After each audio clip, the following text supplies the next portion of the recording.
اس کی دوسری فضیلت پر آپ سنیں ایک حدیث حضرت برا بن عازب، صحیح بخاری میں بھی یہ حدیث آتی ہے کہ حضرت برا رضی اللہ تعالی عنہ اس حدیث کے راوی ہیں۔ آپ فرماتے ہیں کہ نبی کریم صلی اللہ علیہ وسلم کے پاس ایک صحابی حاضر ہوتے ہیں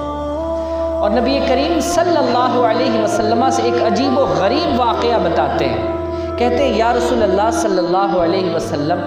میں اپنے گھر میں سورہ کہف کی تلاوت کر رہا تھا، میرے گھر میں ایک جانور تھا جو بدکنے لگا، اچھلنے لگا، اور اچھلنے لگا۔ میں نے باہر نکل کر جب آسمان کی طرف دیکھا تو میں نے دیکھا کہ بادل کا ایک ٹکڑا میرے گھر کو گھیرے ہوئے ہے۔ یا رسول اللہ صلی اللہ علیہ وسلم، میں اسی تعلق سے آپ کے بارے میں پوچھنے آیا ہوں کہ میرے ساتھ ایسا کیوں ہوا؟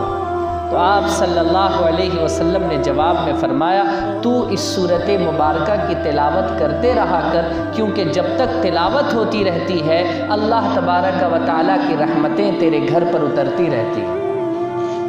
سکینہ اللہ رب العزت آسمان سے اتارتا ہے، برکتیں رحمتیں تیرے گھر پر اتارتا رہتا ہے، تو اس صورت مبارکہ کو پڑھتے رہا کر۔ یہ بڑی عظیم فضیلت ہے جو میں نے آپ تمامی حضرات کے سامنے رکھی۔ ایک دوسری حدیث میں نبی کریم صلی اللہ تعالی علیہ وسلم فرماتے ہیں کہ جو شخص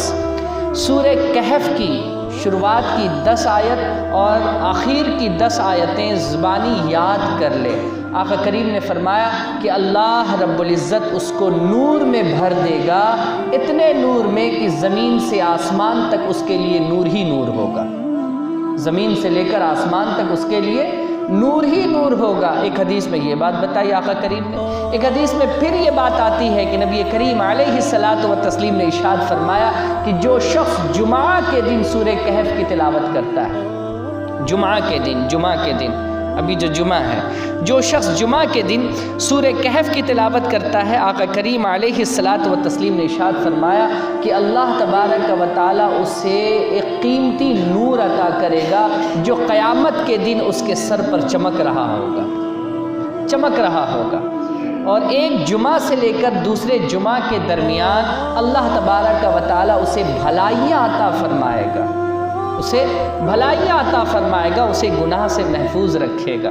اس لیے لوگوں کو چاہیے کہ سورہ کہف کی تلاوت جمعہ کے دن کیا کرے۔ یہ بڑی عظیم سورت ہے، میں جب اس کی تفسیر پڑھوں گا نا تب آپ کو سمجھ میں آئے گا کہ واقعی یہ اتنی فضیلت کے حامل کیوں ہے، اتنی فضیلت اس کے پڑھنے کی کیوں ہے۔ جب میں اسے پڑھوں گا تو آپ کو بات سمجھ میں آئے گی۔ ابھی صرف فضیلت آپ کو سناتا چلا جا رہا ہوں۔ اس پر ایک آخری حدیث سن لیجئے کیونکہ وقت بہت کم ہے اور بات بہت زیادہ کرنی ہے۔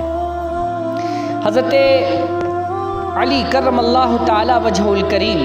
ارشاد فرماتے ہیں، حافظ ضیاء مقدسی نے اپنی کتاب کے اندر اس روایت کو لایا ہے المختارہ میں کہ حضرت علی کرم اللہ تعالی وجہ الکریم فرماتے ہیں کہ جس نے جمعہ کے دن سورہ کہف پڑھی وہ 8 دنوں تک ہر قسم کے فتنے سے محفوظ کر لیا جاتا ہے، اور سب سے بڑا فتنہ دجال کا فتنہ ہے۔ اللہ رب العزت کے حبیب نے فرما دیا ہے کہ سورہ کہف کو پڑھنے والا انسان دجال کے فتنے سے بھی بچا لیا جائے گا، اور اس دنیا میں اس سے بڑا کوئی فتنہ ہی نہیں ہے، تو اس سے جتنے بھی چھوٹے فتنے ہیں اللہ تبارک و تعالیٰ اس سے بھی